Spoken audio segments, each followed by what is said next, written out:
Well, thank you all for coming. Some of you emailed me that we didn't have a meeting here in January. We had a month off in order to get over our anxieties about falling off the fiscal cliff at the end of the year.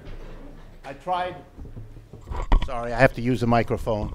This is a live streaming today, and will be from now on, so that people can get it around the world, and it's become a kind of an interesting thing. We get emails from almost everywhere about these monthly talks, but we do have to, from time to time, take a little time off. So we're resuming, and we will for the next months, to try to get a sense, month by month, of what's happening in the world economy, with special emphasis on the United States.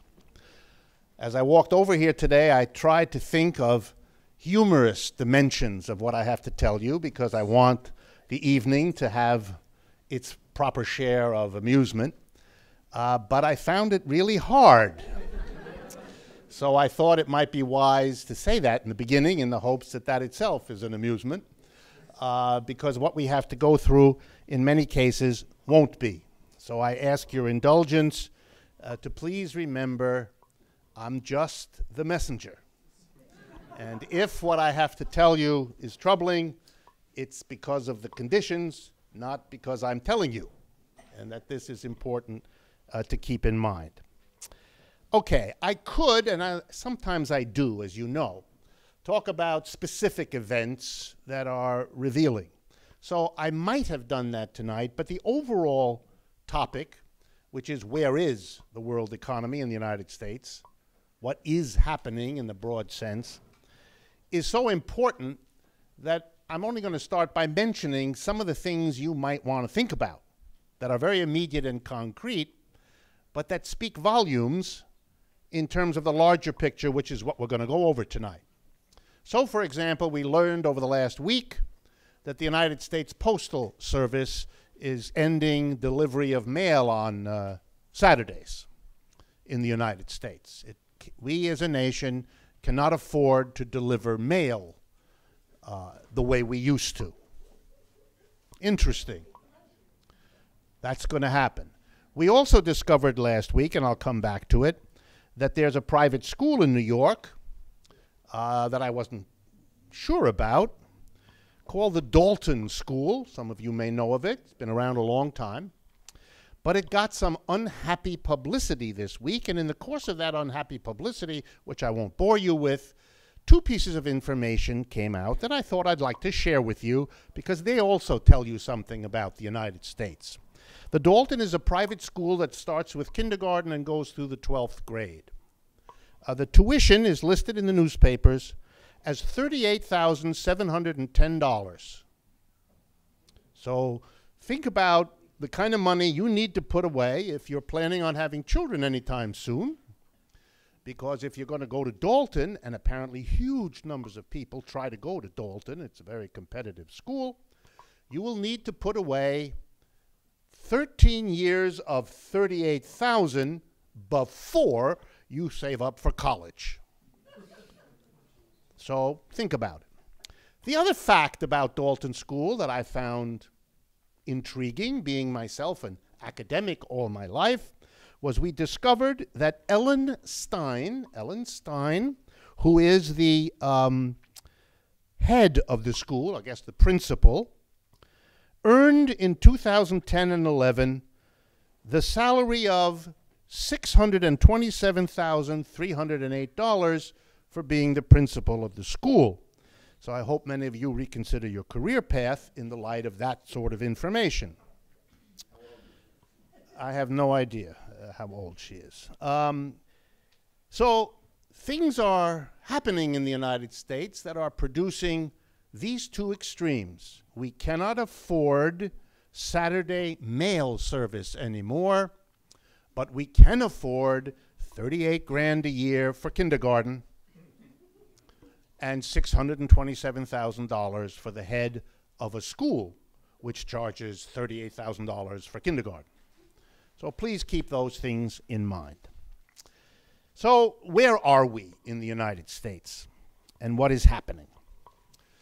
The big story remains the story that we have been mostly talking about for years now at these monthly updates, which is variously called the economic crisis, the economic dilemma, whatever you want to call it, the Great Recession. It has a lot of names. So let's talk about where it is. The statistics for the last quarter, for which we have data, the last quarter of 2012, are not too happy. The total output of goods and services in the United States shrank. If that continues for the next quarter, we're back in recession. We don't know yet because we're in the middle of the next quarter, but the last quarter was a dip in the total output. That's heavy. And to make matters worse, the unemployment rate over the same period rose in the United States from about 7.6 or 7.7% to around 7.8 or 7.9%. What does that mean? Well, to give you a sense, before this crisis hit, before 2007, the unemployment rate in the United States was below 5, 4.7, 4.8, the official rate. In the worst part of the crisis, 2009 and 10, it was 10%, more than doubled. So we're now just below 8%, which means we're not even halfway back to where we were before this crisis hit. The next time you hear a political leader, and this goes all the way to the top, talk about recovery, remember what I just said. We're not even halfway back to where we were before this crisis hit, with its official beginning in December of 2007. That also means, counting from December 2007, we're now well into the 6th year of this economic downturn. 6th year. And there is, as you'll see, no end in sight. So now let's look at it. I can see that my remarks that were intended to be humorous at the beginning were necessary. I would like to show you your faces if I could. Well, there was a recovery for some people. That's why you hear about it. Some people had a recovery. Quite true. Banks in America, for the United States and in many other countries, have recouped their profits.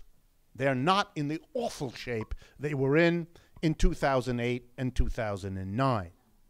Corporations' profits have also come back quite nicely. Not all of them, but the overall picture, pretty good.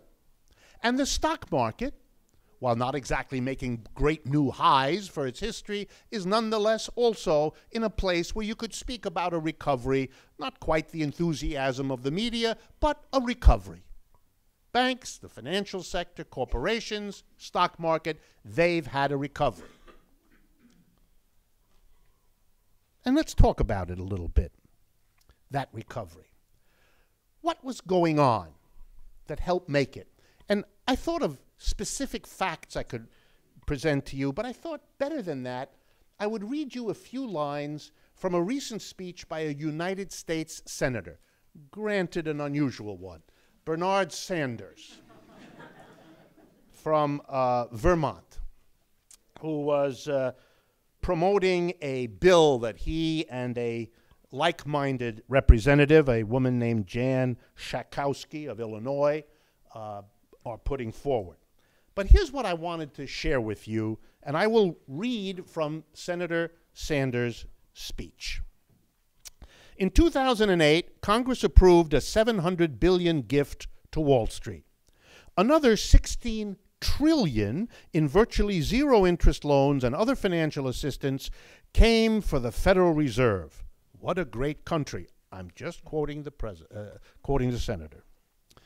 But just 2 years later, as soon as these giant financial institutions started making record-breaking profits again, they suddenly lost their love for their native country. At a time when the nation was suffering from a huge deficit, largely created by the recession that Wall Street caused, the major financial institutions did everything they could to avoid paying American taxes by establishing shell corporations in the Cayman Islands in the Caribbean and other tax havens. And then Senator Sanders gives some examples, and this is what I thought you might be interested in. In 2010, the Bank of America set up more than 200 subsidiaries in the Cayman Islands, whose corporate tax rate is 0. Okay? In order to avoid paying taxes at the US rate. Corporate rate in the United States, 35%. That's an incentive. It worked. Not only did Bank of America pay nothing in federal income taxes that year, but it got a rebate from the IRS worth $1.9 billion. So let's see. Let me interrupt his speech and make sure you get the picture. Trillions in interest-free loans to bail out the banks from their dysfunction leads to and is rewarded by the bank saying, thank you very much, and now we are moving our operations to other parts of the world where we can avoid paying any taxes to the United States at all. Nice. This is a person who steps on your foot, and when you say, ow, sweetly apologizes and punches you in the nose because he hasn't quite understood what the issue here is. Let me continue. Bank of America is not alone. These are the words of the senator. In 2010, J.P. Morgan Chase operated 83 subsidiaries incorporated in offshore tax havens to avoid paying some $4.9 billion in U.S. taxes.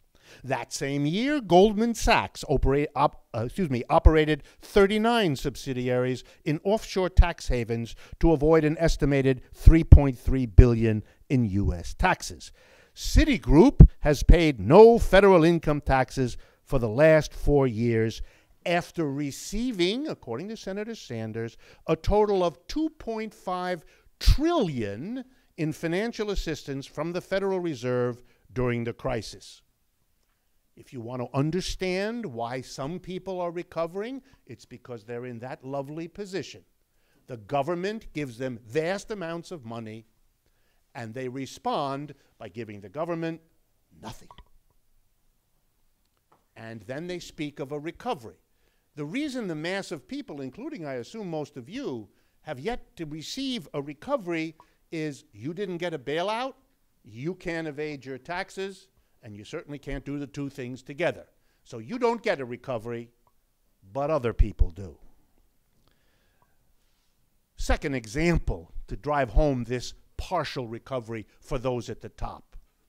In Europe, the decision has now been made, and the countries are all getting together, to pass what's called a financial transactions tax, actually named after an American economics professor named James Tobin, who won the Nobel Prize and taught most of his adult life at Yale University and was my teacher when I was a student there. James Tobin had an interesting idea. You could raise money for governments by putting a tiny tax rate, like 0.01%, on every financial transaction. Every time a hedge fund buys a load of shares or sells a load of shares or borrows money, every time there's a financial transaction, you put a tiny percentage tax on it. Because there are so many of them and they are so enormous, the tiny amount of tax reaps a big reward.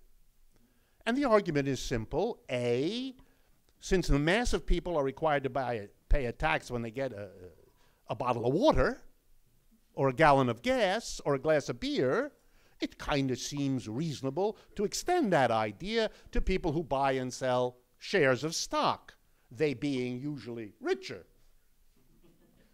So that's one reason to do it. And here's the second reason to do it. It might discourage speculation, because now there's a little bit of a tax you have to pay when you do your loosey-goosey financial transactions. You might do a bit less of them. So the Europeans are finally decided to do it. The British don't want to because they're not sure they're in Europe. And so they're not so sure. They may not go with it. But the rest of the Europeans are determined to do it, and the British are learning that if all of Europe does something and you don't, it's probably not good for you. But the British are slow on that point, so we don't know whether they'll get it, but they're struggling with it. Now that's important that the Europeans are doing, not only because they see the logic, and their people demand it, that given that the financial sector brought the crisis and that the financial sector got the bulk of the bailout, it kind of strikes the Europeans as reasonable to hit them with a little bit of a tax here. But it's important for the United States too, because the biggest argument about not doing it in the United States was the following. We can't put a tax because if we do that, then the investors in the United States will do their transactions in the London Stock Exchange or the Paris Stock Exchange where there's no tax. See, that we can't do it here in America. And the nasty Europeans have taken that argument away because they're going to do it. So now's the time for the United States to do it because there's no incentive for someone in America to move the transaction somewhere else because they're going to have it over there. This argument, for some reason none of us understands, doesn't seem to be persuasive to our financial sector. They oppose it, and neither the Republicans nor the Democrats are doing anything about it. The Europeans are responding with it. The United States is pretending there is no issue, which, as you will see, is a theme of all of this. Okay. What about the rest of us? There is no recovery. Let me give you again some of the examples so you really understand it. And part of my reasoning here is a kind of psychological empathy I have for all of you. See, I want you to understand that if your financial situations don't look good and your financial future looks worse, this isn't your problem. This is not about you. This is not some decision you made or didn't make. It's not because you took the wrong courses or didn't go to school or didn't get that degree or didn't make this career. It isn't that. It's a much bigger thing than you. It's a social problem. You can't solve that with a personal decision. That's why we call it a social problem. Okay, it's really important to get this. So let me try to drive this home. Real wages, that is the average amount of money an American working man or woman gets per hour, adjusted for the prices they pay, have fallen across this crisis. So if part of the problem was, as we know it was, that led to the crisis, the inability of the American people to pay for what they had to pay for. Remember, they couldn't maintain their mortgage payments, and they couldn't buy enough stuff to keep. If the problem was, in part, the inability of the mass of people to buy things because their wages weren't high enough and they had borrowed more than they could sustain, then if the result of 6 years of crisis is a lower real wage than you had going into it, things aren't getting better. Things are getting worse. Worse. Less purchasing power. And there's a smaller percent of the American people in the labor force now than there were 6 years ago. So there's less people as a share of our population working, and they're getting less pay. What else is a sign? Well, let me go back to that wonderful fiscal cliff. And I urge you, no matter what you think of Bertolt Brecht, and he is a great playwright, and that is a great play, the theater of the fiscal cliff is a contender. There was a level of imagination and hyperbole that you really should go back and look at, and it's available to you through YouTube and Google without a problem. What was that all about? Well, if you remember, we were all supposed to believe that a great disaster is coming. In our society, when our leaders tell us about a great disaster coming, hold on to your wallet, because someone is reaching in there and distracting you with all of this. You remember how we were in great danger of Saddam Hussein coming here with his wheelbarrow. Or Al-Qaeda, whom a lot of Americans still think is a person whose first name is Al, was coming. We all know where that led, or we should. But here was we were going to go over the fiscal cliff, and disaster was going to happen. And it was awful, and it was terrible, and something had to be done, and the president had to do it, and the Republic. Is somebody, please, get us not to go over, it sounds terrible, over a cliff. Who wants it? And then we had, miracle of miracles, a last minute, it's really like a crappy movie, you know? Last minute, we were saved. They were going over the cliff. They reach an agreement, headlines, pictures, a smiling president, a smiling, what's his name, the Republican? Boehner, yes, the man with the strange pronunciation. Anyway, Mr. Boehner and Mr. Obama, smiling. What did we get? Well, if you thought the theater was good going in, then the theater about what we just did when we solved the problem and didn't go over the cliff is even better. The president. We're going to tax the rich. We have taxed the rich. I had the courage, I confronted, and we taxed the rich. What? Let's look at what happened. Let's look at what happened. The Republicans said, you mustn't tax the rich. The Republicans never say rich. The Republicans have a different phrase, job creators. Now, this is a country where advertising was born and advertising lives. And the name of the game is not what's in the package, but what the package looks like. So the name of the game is not what you're doing, but how you can represent it. So they're job creators, these people, okay?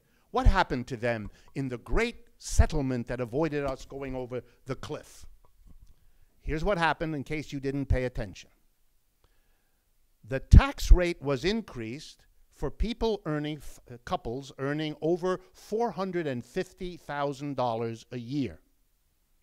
So a couple that earns $350,000 or $400,000, which is, let's call them comfortable, they didn't have a tax increase.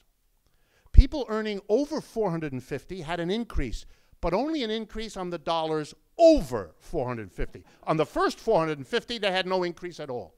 That's how it works. And so for every dollar over $450,000 a year that you earn, you had to pay more. How much more? Ready? Get ready. The cliff is the image you want to keep in your mind. It went from 35% to 39.6%. Ta-da! Right? Here is a staggering attack on the rich. Every rich person I know laughed themselves silly.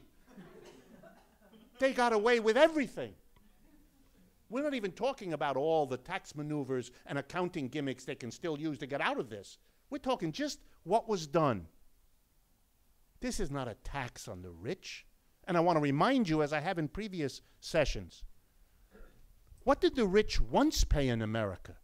Back in the ancient times of the 1950s or 60s. The top rate in the 1950s and 60s, to remind you all, 91% for rich people. Let me do that again. 91%. Compare that to the big attack on the rich that took from 35% to 39.6%. What a joke. What a hustle.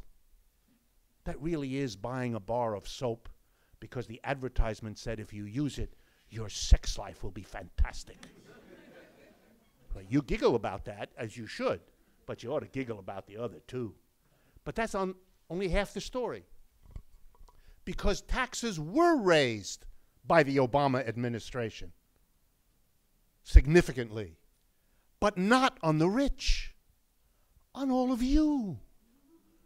The payroll tax, a very important tax in the United States that raises almost as much money each year as the income tax does. The payroll tax went from 4.2% of everybody's check withheld by the government. 150 million Americans have that money withheld.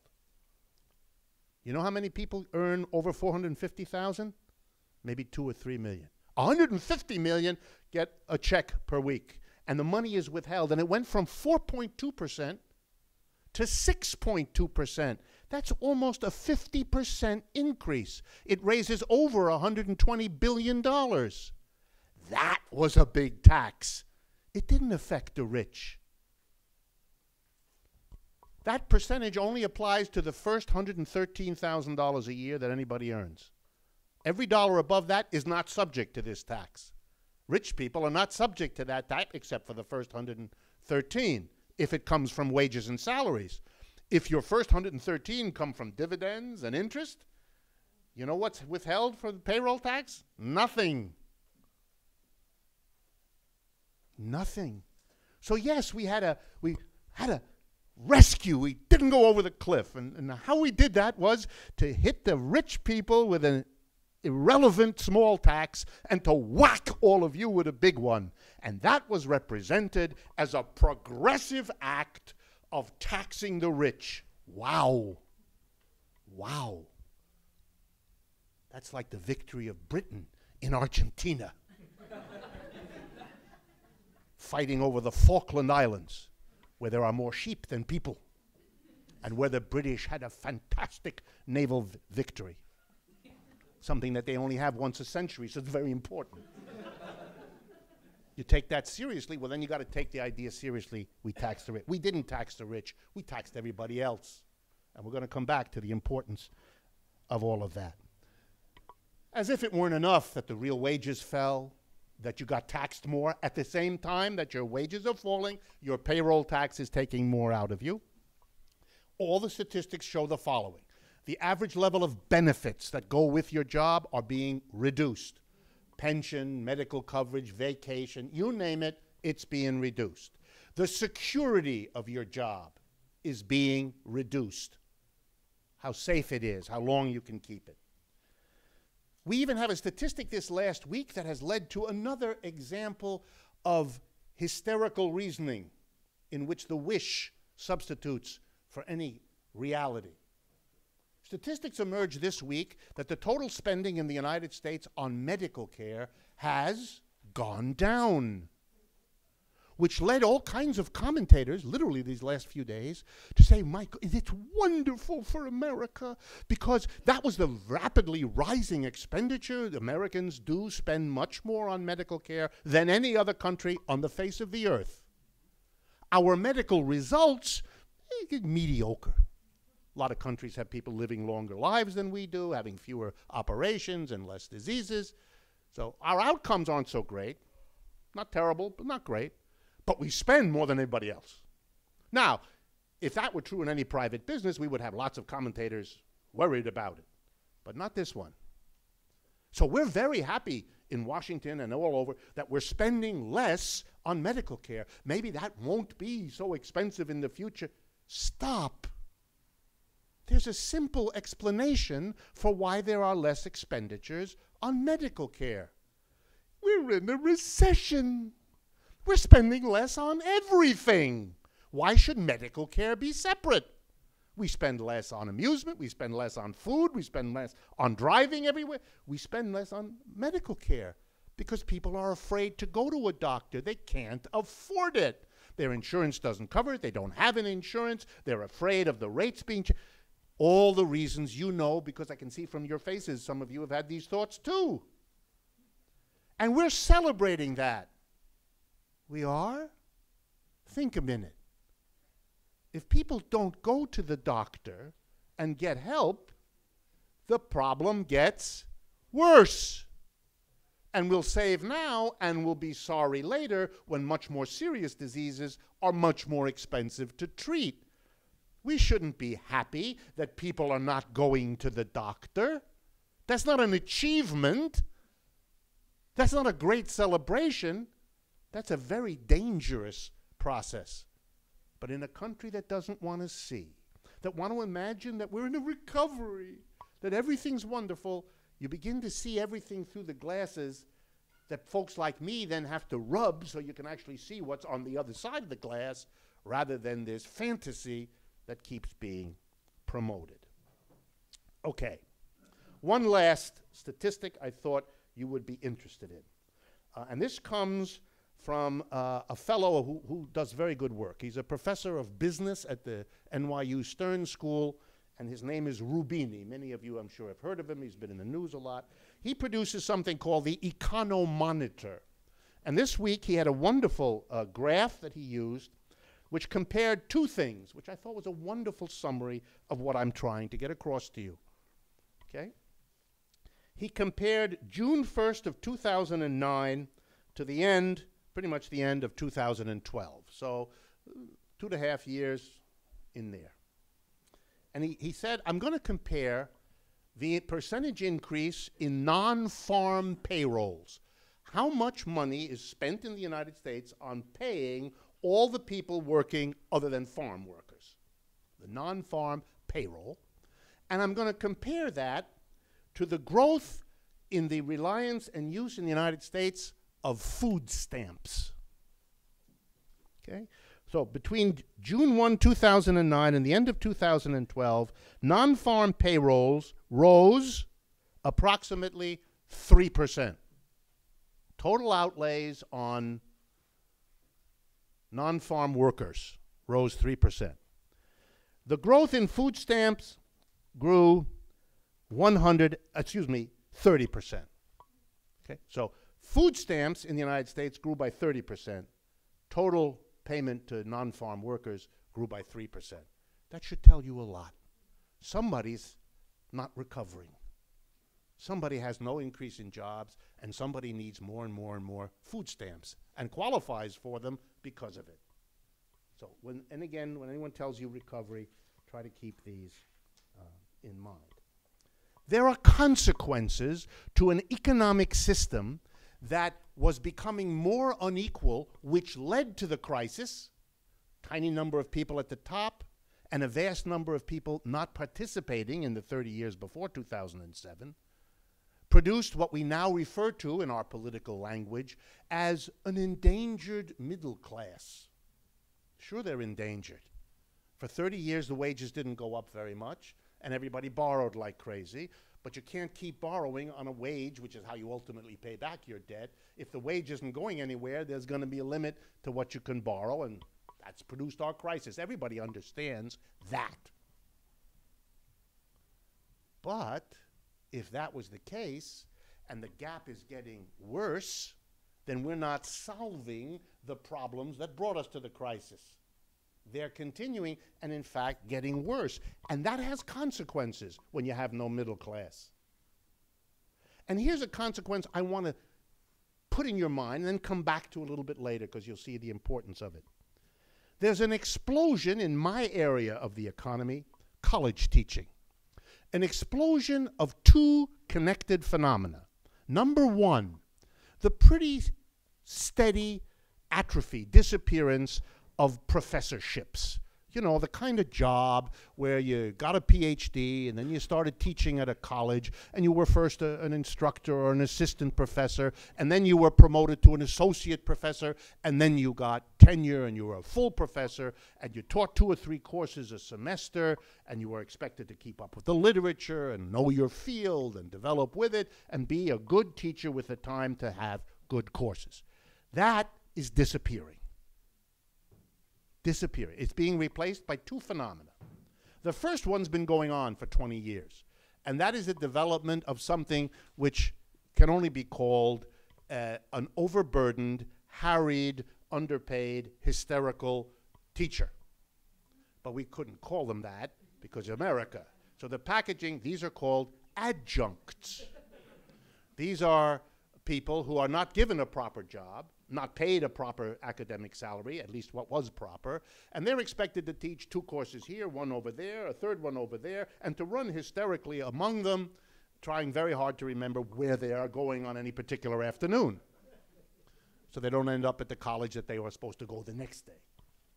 They can't do their job, but they're wonderful, because instead of paying them the old academic salary, which would work out to $20,000 to $25,000 per course, they pay them $3,000 or $4,000 or $5,000 per course. And you'll notice there's a difference there. And that's what motivates this. Cheaper. But that wasn't cheap enough. Education wasn't cheap enough by shifting from regular professors to adjuncts. So there's a new development that'll make it cheaper still. And here's what it's called. Online courses. This is like a fiscal cliff. When you hear this, hold on to your wallet. Something is happening. Online courses, proliferating like crazy. And most recently, and there have been many companies getting into this because the profits here are fantastic. One of them is called Coursera. Course with an R-A at the end. Coursera, very inventive. There are many others. Udacity is another one. Udacity is in the news this last week because they cut a deal with the California State University system. They're going to offer online courses, $200 a course, which, if you know what colleges cost, is cheap. And this is referred to in the puff literature that the industry puts out as a great, get ready now, because the drama here is wonderful, the democratization of education. You are going to get, everybody can take a course because it's democracy, because it's cheap. It's like thinking that, I don't know, McDonald's is the democratization of food. Okay? The 5 and dime is a democratization of everything. It's the democracy. It's a good word in American English. Democracy. What is happening to colleges is the following, and let me be as stark as I know how. And if we had time, I'd spend the whole evening on this because it's very, very interesting. In the United States, as you will see a little bit later tonight, there is a massive movement of jobs and of the corporate plans for the future out of the United States to Asia, to parts of Europe, to Latin America, even to Africa. There is the future for them. That's where economic growth is happening. The United States, by comparison, is, and again, wonderful American euphemism, a mature economy. If anyone calls you mature, it's not good. It's a bad euphemism for old and has all those associations. So it is in economics. A mature economy is one that isn't growing anymore. And therefore, that's not where a company wants to be. It has to compete. It wants to be where the market is growing, where the possibilities are growing, where everything. China is growing. The United States is mature. Okay? And if you're growing in China, and if you're growing in India, and if you're growing in Russia even, and if you're growing in South Africa, and if you're growing in Brazil, and so forth, then that's where you're going to put your money. That's where you're going to hire your engineers, your MBA graduate, all of that. You don't, here comes, you don't need the university system we once had. You don't need these people to sit for 4 years playing games, having deep discussions, seminar. What do you need this for? You need people who can take direction, do the job, read the instruction manual, and mumble-bumble through. And you don't want more than that, and you don't need it. For your growth, you're elsewhere. You don't want an American engineer because an Indian engineer who took the same courses in the same university, read the same books, but is requiring 1/3 the salary that you would have to pay an American. Man, there's a no-win situation. You don't need the universities, but you can't go to the American working class that for 100 years has focused on getting to the point where it can send its kids to college precisely to get out of the working class if possible. You can't go to them and say, hey, we've decided no more of this for you. So here's what you do. You hold on to the veneer of an education and you give them an online course, and it solves their problem, the illusion of an education, at an affordable price. It's like certain restaurants I won't name, the illusion of meat at an affordable price. And we're going to give you all here in America online education, and you're going to be grateful because you can't afford school anymore anyway. We already know this generation is taking more debts to go to school and finish college than they can afford, and discovering that the degree they get doesn't get them a job or doesn't get them an income with a job that they will ever be able to pay off. One of the great anxieties in Washington today is the $1 trillion in outstanding student loan and the assumption that a vast number of these people cannot and will not ever pay it back. So here's the that's not a sustainable arrangement. Solution. We will pretend to give you an education, and you will pretend to pay for it. You will get $200 for a course, and you'll get exactly that. $200 worth of somewhat. The language here is wonderful. Let me read to you from one. This is wonderful. Imagine being, not my words, imagine being able to take Princeton courses for credit for only $100. Notice here the wonderful thing. A Princeton course, you know what they mean? Somebody who has an office in a place called Princeton will be talking at you over the screen. If you ever went to, anyone here went to Princeton? I don't mean to offend anyone, although I will enjoy it. You did. Okay, one person. I can afford to offend poorly one. Princeton, like all the other schools like that, and I went to all of them, or most of them. I didn't go to Princeton, but I went to all the other ones, just about. That's all fakery. The great professors who come to places like Princeton are there because they're great professors. And being a great professor means you write a lot of books, you go testify in front of somebody in Washington, and you do that often if you possibly can, and you try to appear on TV. The last thing on earth you want to do is teach. There's no reward for that, unless you have an intrinsic desire. There are some people who like it, but other than that, you're not going to see that professor. You're going to see his graduate student, or an instructor, or one of those exhausted adjuncts. That's what you're going to get. And it's the hope of everybody in academia to be in one of those exalted positions, but not very many can. So if you get a course from Princeton, it means a zilch. Some exhausted person will give a course. Or maybe a great professor will do it, and then he'll give it what he normally gives it. And if you've ever been to these schools, don't hold your breath. You do know that in American universities, maybe you don't know, in American universities there's an amazing assumption. Here's the assumption, that you know how to teach because you've been taught. Let me do that again.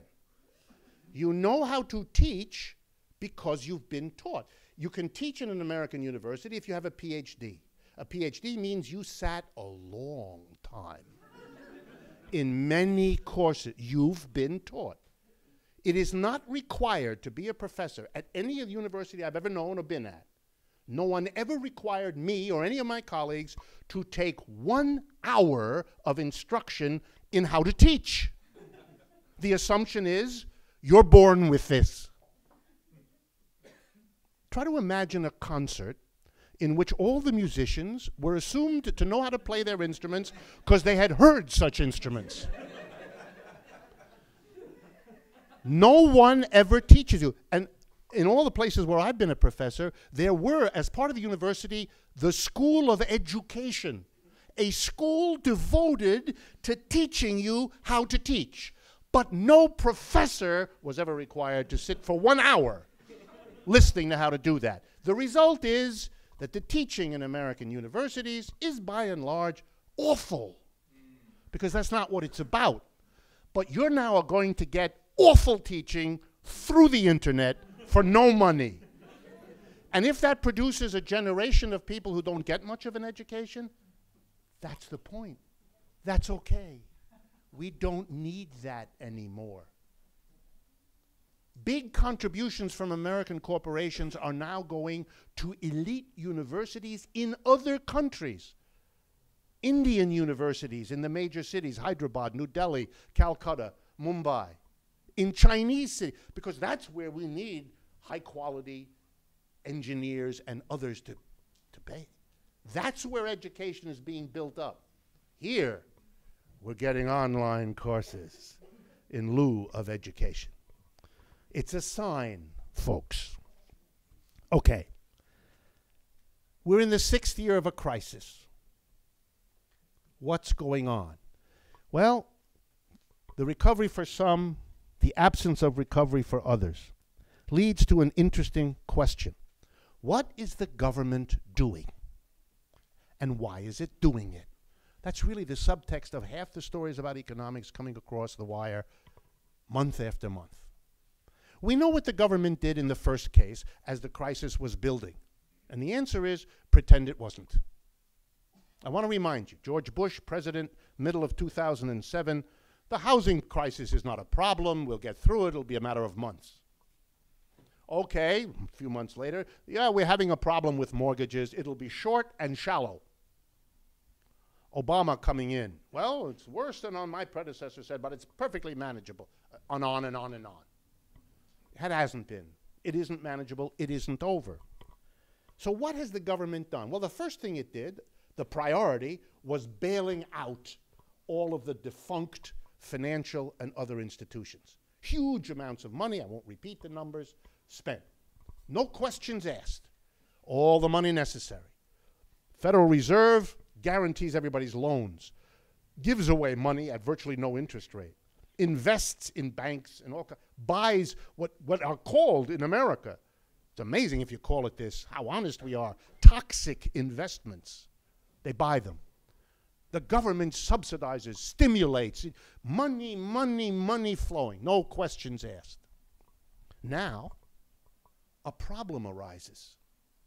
A problem that the crisis isn't over, and it isn't really getting better fast.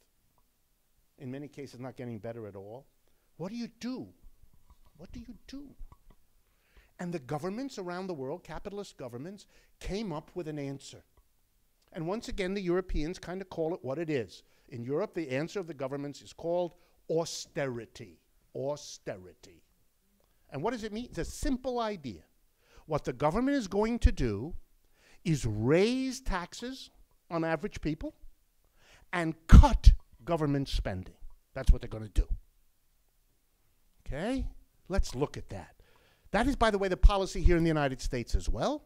But here it isn't called austerity. It's called fiscal responsibility. Okay, exactly the same policy.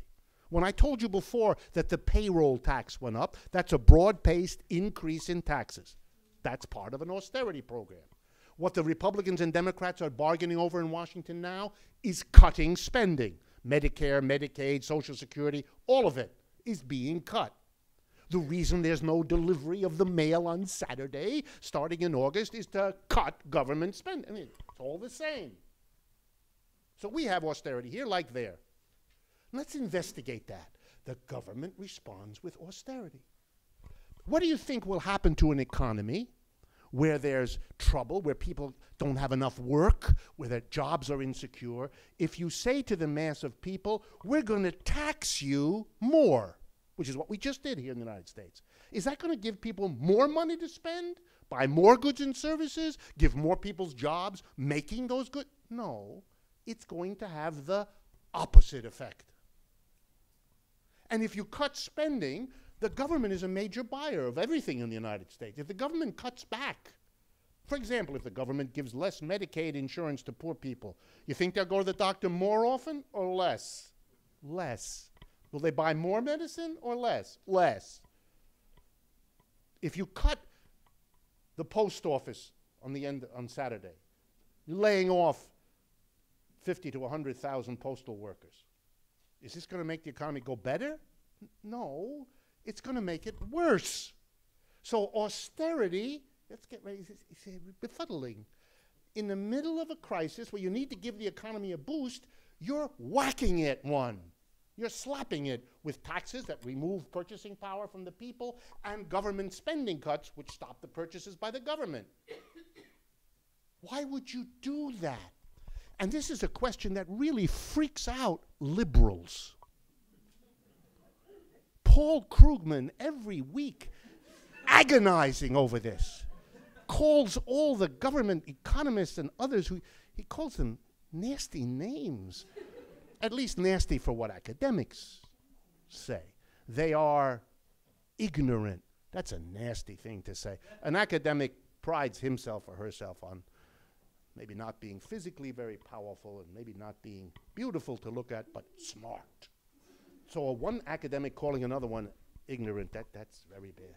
Shows you how tense things are. So the liberals can't understand it. Isn't the idea to get us out of the crisis? No, says the government and the conservative. No, you don't understand. Here's the problem. the government borrowed all this money. It's now in debt. And we have to get the government out of the terrible debt it's in.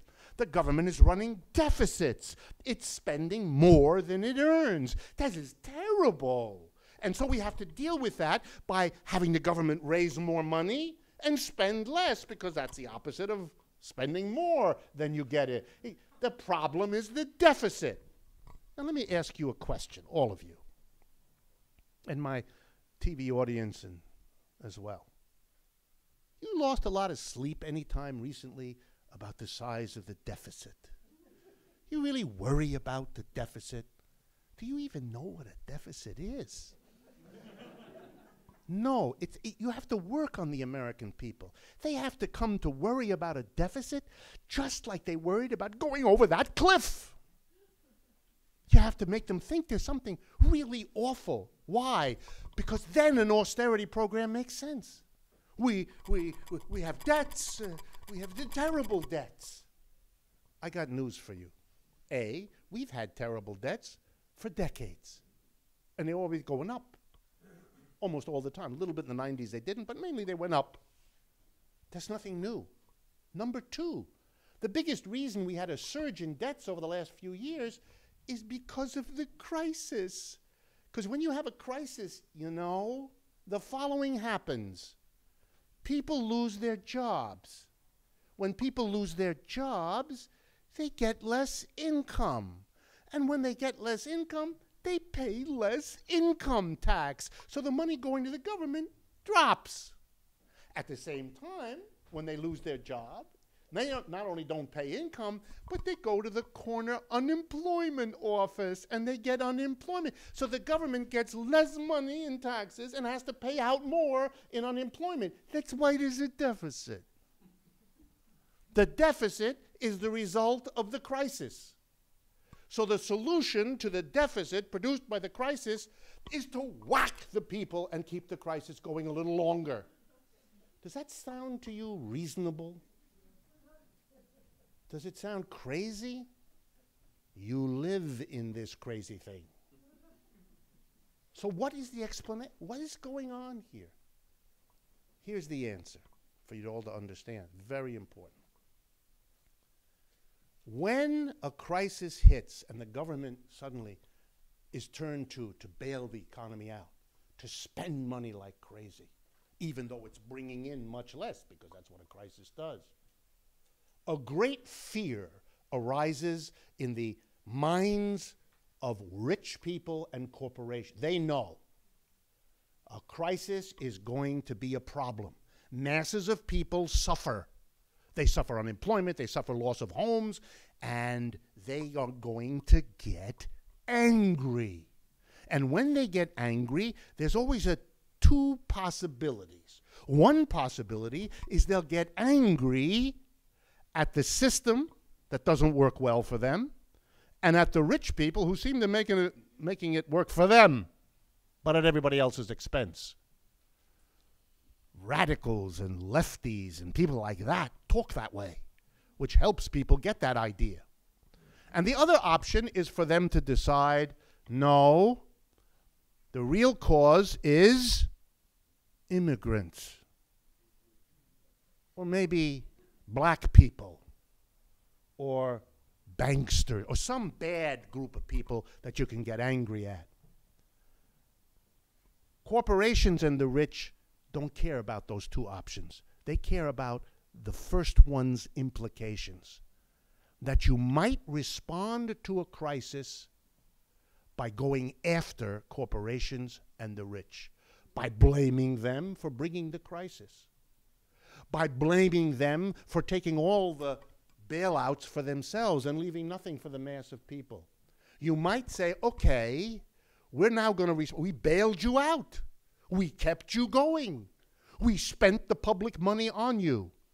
And so the only reasonable thing is we're now going to make you pay. We're going to raise your taxes. We're going to impose all kinds of rules and regulations. Oh. And that's not the only terrible thing for them. There's another terrible thing for the rich and the corporations. Just as terrible. For 40 years, roughly, from the end of World War II to this crisis, 50 years, the private sector of America, the leading bankers, the leading corporate executives, all of them, with their allies in the media and in academia and the political leadership, have been beating one incessant drum. The royal road to prosperity and well-being is to unchain private enterprise. Get the government out of the economy. The government is inefficient. The government is a burden. The government intrudes. The government is corrupt. Let us private entrepreneurs free, and we will take the world into prosperity. 40 years of this. Every week's boring speech at the Rotary Club, the same story. Every politician reiterates. Boring, boring, endlessly repeating. But that's okay. Until the crisis hit. When the crisis hit, something horribly humiliating happened. The same executives who had been making those boring speeches put on their coats and jackets, rushed en masse to Washington, begging the government to save them. That's humiliating. They had screwed up. Their private economy was a disaster. And the only savior to which they could turn was the government. Please give us money. Please guarantee our debts. Please invest in us. Please buy the toxic assets we couldn't give away. And the government did it all. But in the process, the government became the solution. And the private sector was the problem. For 40 years, the argument had been in reverse. The government is the problem, and the private sector is the solution. That's a rough one. That's as hard as at the end of World War II, when we had to discover that the Soviet Union and Uncle Joe Stalin wasn't our ally, he was our enemy. You had to, put new uniforms on people, who's on whose team. Very hard here in the United States.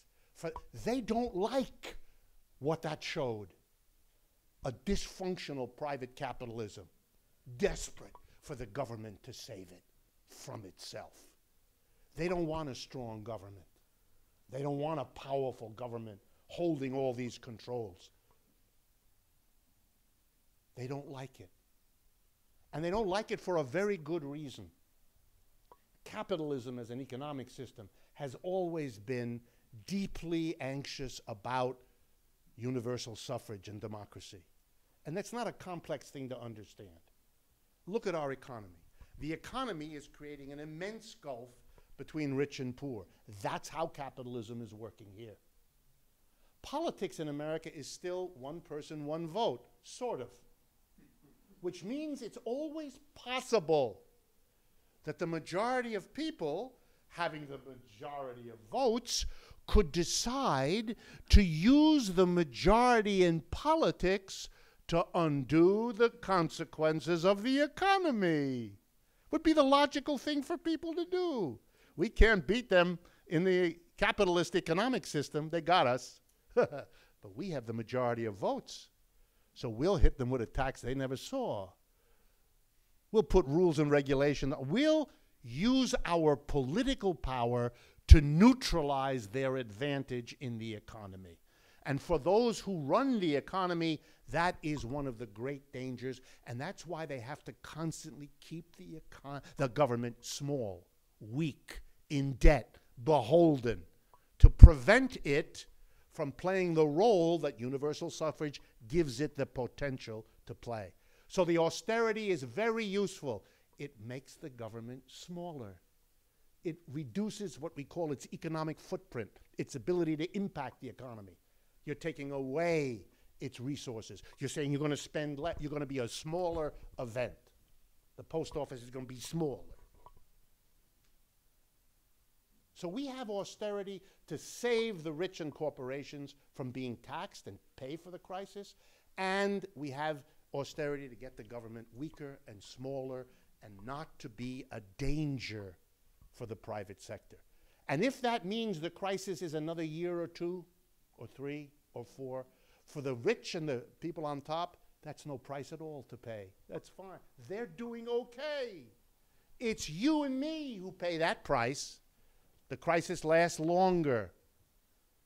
But they can focus us on the deficit, and they can focus us on debates over the details of this austerity program. A little different tax, a little different spend. We can fight about it. A little more Medicaid, a little more Medicare.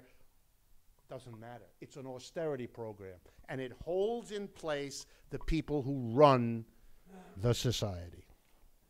Okay, in the interest of leaving a little bit of time and not taking much more time, let me turn to what I think is overall happening. I don't think the crisis is over. I think we have years to go. And I think it's because of all the things I've been talking to you about. There has to be a sea change in this society for this situation to change. But a crisis is part of capitalism's up and down, what we call its fluctuations. There's something we have to look at that's different from the fluctuations, and that's the long-term trend around which the fluctuations happen. We're in a crisis in the classic Marxist sense, in the classic sense of all economists, of a business cycle, of a downturn. It just happens to be lasting very long and cutting very deep. But I want to change for a minute and ask, what's the longer-term trend? Because this crisis will end at a certain point. We'll get an uptick. We always do. May take another few years, and that'll hurt an awful lot of people, beyond those already hurt. But it will come up. So the question is, what's the trajectory? What's the long-term trend? And here I want to focus on picking up some of the themes we've already talked about. First, we are still at an early stage of the export of jobs out of the United States. It began after World War II. I mean, we did some before that, but it took off after World War II, mainly with manufacturing. That's why all the clothes you're all wearing have a label on them, made in, fill in the country. Not US, or at least most of your outfits are not made here anymore. And ditto for your watch and your TV and your computer and everything else. But over the last 20 years, the export of manufacturers has been joined by another export, which is the export of white-collar work. All kinds of educated, white-collar, technical and clerical jobs. Blueprints are now made in India for a housing project in the Bronx. Medical procedures are being performed on people who are first flown out of the United States to another country where the operation is done, and then they're flown back because the cost of the air tickets is much less than the difference in what they would have to pay for the medical care here and the medical care there. For a doctor over there who went to the same medical school here that the doctors here do, but is happy with his salary 1/5 of what it is here. So we're now exporting manufacturing jobs and exporting clerical jobs. As I mentioned earlier, this is also creating a peculiar situation. American purchasing power is damaged by these jobs are leaving. And they're being replaced by having people take much more menial jobs, jobs in the service sector, jobs in the low end of the service sector. The good jobs, the jobs with the kind of income where you can buy, that's all happening somewhere else. That's why corporations are beginning to realize that not only ought they produce in other parts of the world, because the wages are so much cheaper and all the prices are cheaper, but they're discovering that as they move abroad and create growing industry there by relocating over there, they're also creating the purchasing power. So they now are interested in the rest of the world not only as a place to produce, but as a place to sell. It's the growing market. Well, if that's your market, then when you make an advertising expenditure, you don't want to put your logo on the side of a bus in New York. You want to put your logo on the side of a bus in Calcutta. Because that's where your growth is. You put your dollars, your expense. So the ad agency can't be the one in New York, or at least it can't be the one in New York with its offices in New York. It's got to be with somebody in Calcutta who knows how to market whatever it is you make to that audience. The whole thrust of investment is outside. So you don't want to pay taxes here, do you? Because taxes here support a government, but you're not busy here. If you're going to pay taxes, you wouldn't pay them over there, so that their government can do the things you need to grow over there. The entire focus is elsewhere.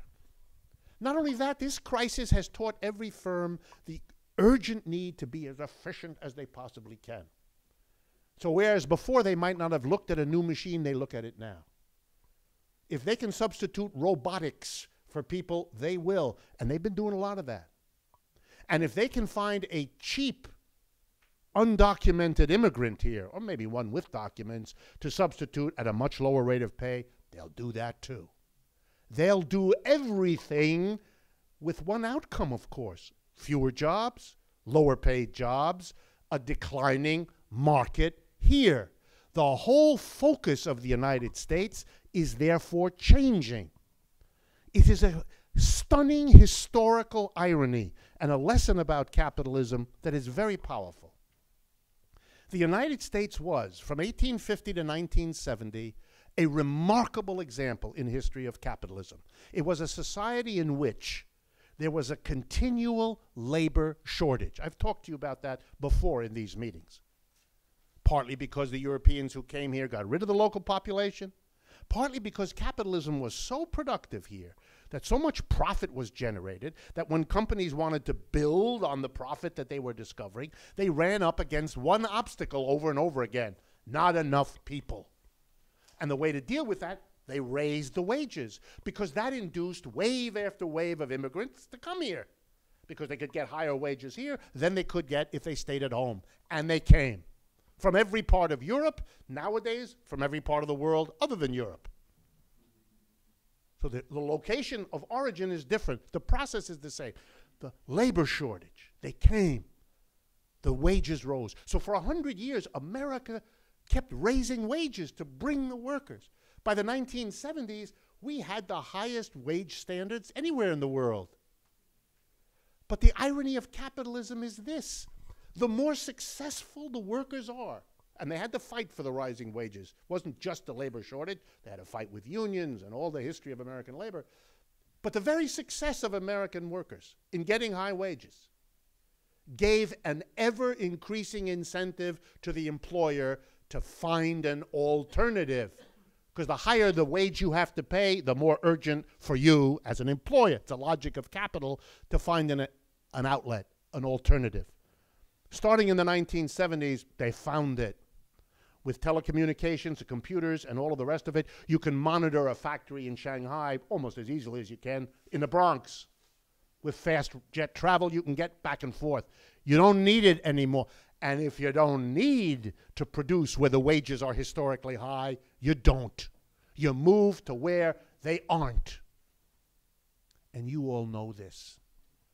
Here's how you know it in America. Visit Detroit. Visit Cleveland. Visit Camden, New Jersey. Look at them. They're disasters. Vast parts of the community burnt down. Half the houses unlivable. The city has not functioned as a real place for decades. It has a little glitzy downtown with a few fancy hotels, and the people are instructed when they arrive at the hotel, don't walk 4 blocks that way, don't walk 4 blocks that way, because you'll never come back. Why do you imagine that this happened? Detroit was one of the great centers of capitalist industry in the United States for a long time. Workers from all over America came to Detroit, particularly African Americans from the South, to get a lifestyle and a standard of living they could never have had there. It was high-paid workers in a good job with a union. And that gave every incentive to the automobile companies to say, let's get out of here. We don't want it. We can go somewhere else. We can go to Tennessee. We can go to Kentucky. We can go to Canada. We can go to Mexico, et cetera, et cetera. Capitalism rewards the worker who achieves a high wage with unemployment. It's the way the system works. And if it works that way for big industrial cities, ask yourself a simple question. Can it work for the whole country like that? And the answer is yes, it can. It is. That's what we're watching, the hollowing out. The jobs are changing from good jobs, high-paying jobs, secure jobs, to lousy pay, insecure, no benefits. The explosion of the temporary, Kelly girl, temps, all of them. What do you think that is? That's a way to pay somebody, no benefits. We've invented a whole new term, which is horribly abused in academia. The term is intern. Intern means we don't pay you anything. You come here, you work, but you get a little thing you can put on your resume. But money we don't give you. What is that? That's a way of substituting hamburger helper for hamburger. Yes, extern or an ex-intern. But anyway, we won't go there. Yeah. The problem is the whole society is shifting. Nobody prepared the American people for any of this. When the wages, real wages stopped rising after 120 years in the 1970s, no national discussion. No national discussion. What does this mean? What do we do? There's no national discussion now about these enormous trends and what to do about them. We act as if everything is a little urgency with a theater in Washington and a fiscal cliff and a debt ceiling and all these minor details when the whole basic economic picture is unraveling in a society that is not prepared for it, didn't think it was going to happen, and has no way to deal with it. Oh, except maybe murder somebody. A lot of us do that. More Americans do that kind of activity than happens anywhere else in the world. We ought to think about that. That's not unconnected, not at all. So what's the answer? Let me conclude and try to bring us back so I don't send you home with bad dreams or anything like that. No. I think the first thing to recognize is this crisis is much deeper than people know. The reason everybody promised it would be short and shallow at the beginning is because many of our downturns don't last all that long. We hoped this one would be like the others. It isn't. We have to ask the question, why isn't it? And the answer is because it's coming at the end of a long historical period of a growing gap between rich and poor, of this whole new world for capitalists to make money in, where they don't have to stay in Detroit, Cleveland, and Camden, but they don't have to stay in the United States altogether. To deal with a problem of that magnitude, you have to make fundamental changes. The metaphor I'm using, and bear with me for it, it's a little bit like you have an old refrigerator. And every now and then it conks out on you, and you call in the refrigerator repair person, and he or she comes and puddles around and says, okay, you have to do the condenser, you have to change the motor, or whatever they tell you. And here it's $50, and then a little bit later it's $100, and then $150. And then a certain moment comes, you call them again, and they have that horrible conversation with you. And they say to you, look, I can fix it. It'll be $280, but you're throwing good money after me. It's too late. You've got to change the system. You got to get a new refrigerator because fixing the old one no longer makes sense. We've been in a fundamental crisis of capitalism before. It's called the 1930s. And during that time, many of the same phenomena that we're experiencing now happened in slightly different form. It was a different time, but the basic story isn't that different. We resolved that one without changing the basic system. We passed laws, and we made regulations, and we taxed this one and that. We did all those things which we call reforms. And one of the reasons those reforms were resolved was that the left, which was much stronger then than it is now, agreed to put aside the notion of changing the system. They agreed. The socialists, the communists, the CIO, the core of the very powerful left then, agreed that if the government would give them Social Security, unemployment compensation, and federal jobs program, that was so much more than they imagined they could ever get that they accepted. They put aside the revolutionary objectives and the revolutionary language. So we had reforms. We have Social Security. We have unemployment compensation. We had the Glass-Steagall Act that prevented banks from doing risky things. But the last 70 years have taught us something, I hope, that those things didn't do what they promised to do. The promise was there wouldn't be any more big collapses. That obviously wasn't true. We got one. They promised that those regulations and controls would stay in effect. They didn't. They were undone. Corporations evaded them, weakened them, and when they could, erased them, like the Glass-Steagall Act controlling banks, for example. Got rid of it. So the reforms didn't work. We're living through the experience of the reforms didn't work. So I don't think we need another debate now. Another law, another Dodd-Frank rerun of financial regulation? Come on. First time, shame on them. But if we do it again, shame on us. We haven't learned. This is a problem that is very basic to America. Everything I've said tonight, trying to make that point. That means the solution has to be profound. Not because you have an ideological predilection to make profound proposals, but because anything short of that isn't meeting the problem. It's not serious. It's not realistic if you want to solve the problem. You've got to change things fundamentally so that wages don't go down anymore, because the mass of people need the opposite. They need them to go up. It's not very complicated. So what are you going to do? I think, as I've argued before, but I want to hammer at it in my conclusion today, that there is a fundamental change that I think is now the only realistic way to go. And that is to change the organization of production, to change it from the capitalist enterprise, major shareholders, board of directors make all the decisions, and to democratize it. The workers together make the decisions democratically. All the workers in every enterprise make the decisions. They don't leave the decisions to a tiny minority of people. I mean, the commitment to democracy either is real or it isn't.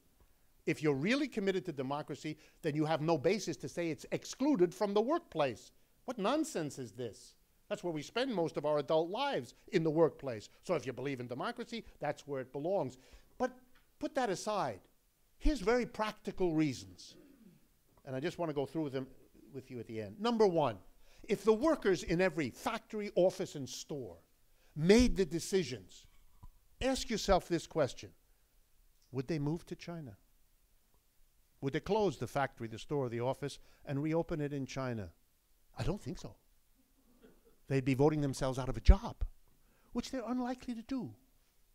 However much they love their Chinese brothers and sisters, they're not going to do it. They're not going to do it. So if you're worried about moving jobs out of the country, put the decision about where jobs are located in the hands of the people whose lives depend on that. You're going to get a different decision. Sure, they're interested in the bottom line, the profits. If the workers run the enterprise, they want it to be profitable. But they also want to take care of their families and their communities. So they're a little bit torn, and they're going to make a different decision than a board of directors and shareholders who aren't torn, because for them, profit is it, and the rest of it is of no interest. You're going to get a different decision. Here's a second example. If workers run the enterprise, they decide what to do with the net revenue, the profits of an enterprise. Not the board of directors, not the major shareholders, but the workers. Guess what?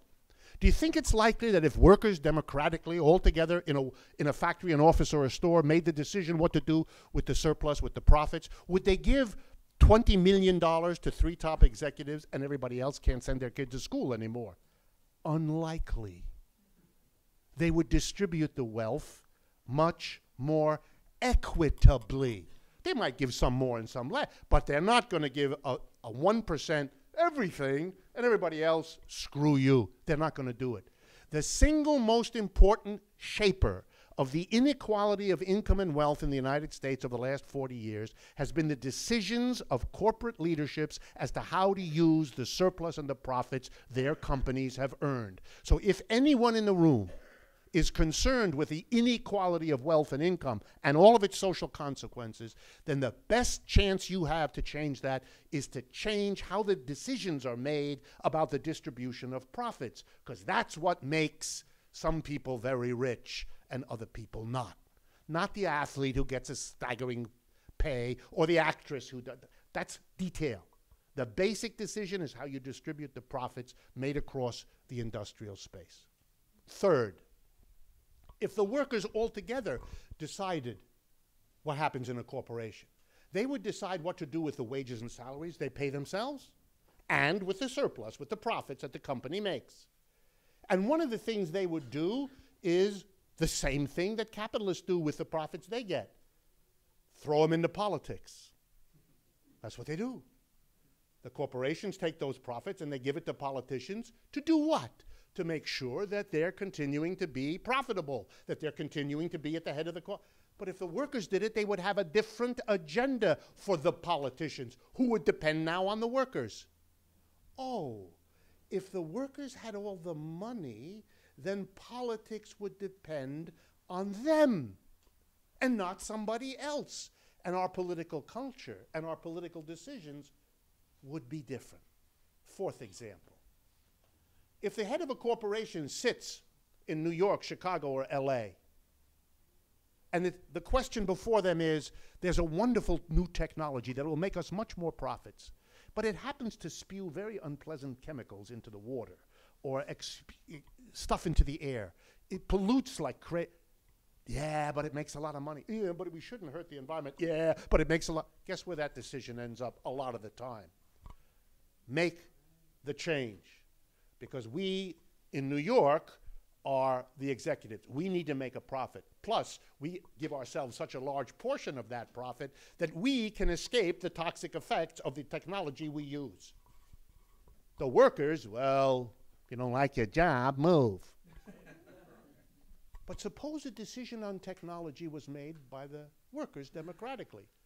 Would they want to have more profit? Yes. But they also live with the consequences of the technology they decide on.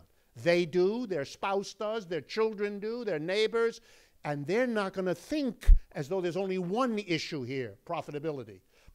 They're going to take very seriously the cost. Will they always make the right decision? No. But we're talking about a fundamental change in the criteria governing all these decisions. So there I've done it. Jobs wouldn't leave. The equality of income and wealth would be much more equalized. The political dependence of our political system would be on the mass of workers who run the enterprise instead of the split. And we could do something about environment instead of just talk about it. There are some very practical reasons why this is the only way forward that I can identify. Final point. Capitalism has been the dominant economic system for 300 years, more or less. Throughout that time, it produced the people who loved it and the people who were critical and who hated it, which is true of every system. And like every other system before it, it was born, capitalism. It evolved over time, and every other system then eventually passed away, leaving the possibility, that this one might too. And so the question isn't really whether, it's when. When? And the remarkable thing is that the critics of capitalism took a particular direction, and that's for a lot of historical reasons. They called themselves not anti-capitalists, they called themselves socialists or communists. They had a different idea. But they focused on something very interesting. They focused on changing the big picture. Take the property, the factories, away from the private owners and have the government do it, from private to public. And they didn't like the market system, so they said instead of markets distributing goods and services according to who could pay for them, they didn't like that. We should distribute it according to need, according to what people actually need. So we need planning distribution rather than market distribution. So their idea was capitalism is private and market, and we want to substitute socialism, which is public and planning. But if you think about it, what that discussion avoids dealing with is the organization of production inside each enterprise. It's as if it wasn't in their heads. So they made the changes in some places, Russia, China, and so on. They socialized the ownership. They used planning. But it didn't change what was going on inside. Ironic, because if you read Marx, the person they said they pointed to, and you read his mature work, Capital, and you open volume 1, which is what most people don't get beyond anyway, you discover in volume 1 that Marx is all about how the surplus gets produced by one group of people and taken into the hands of another group of people who then use it to keep the system going. And that he's talking about the enterprise. He's talking about the organization of production. Here's the irony. If you actually take Marx seriously, you notice he wrote a lot about the organization of production. He never wrote about public and private enterprise, and he never wrote about planning. Wasn't an interesting topic for him. Doesn't mean it's not an important topic, it is. But Marx was focused on something which people in his name didn't focus on. And I'm not a Monday morning quarterback. I'm not challenging them. But I'm asking all of you to realize that what is usually recognized as one of the great foremost critics of capitalism, capitalism produced the critics. Capitalism produces Marx and Marxism. There's a little footnote. If you think, any of you, that you're going to get rid of Marxism and that you're going to do that by boosting and building capitalism, you haven't understood the history. Nothing guarantees the future of Marxism so much as the development of capitalism, because capitalism produces its critics, Marx being one of them. So the more capitalism spreads, the more critics you got. Capitalism is the shadow. You don't get rid of your shadow. Some people try, they go crazy. You can't do it. So here's the point. Only a serious, profound, fundamental reorganization of this economy gives us a chance to get out of the decline over the long run and the crisis that lingers with us and all of its social consequences. The debate between reform and fundamental change is over. Reform was what we tried after the 30s, and reform brings us to where we are. Do it again? No, no, no. We learned. And if the human being is a creature who learns, then we got to try something else. And the reorganization of production, the literal extension of democracy beyond politics into the economy, is a way to go forward that has practical consequences that can change all of this. Thank you very much.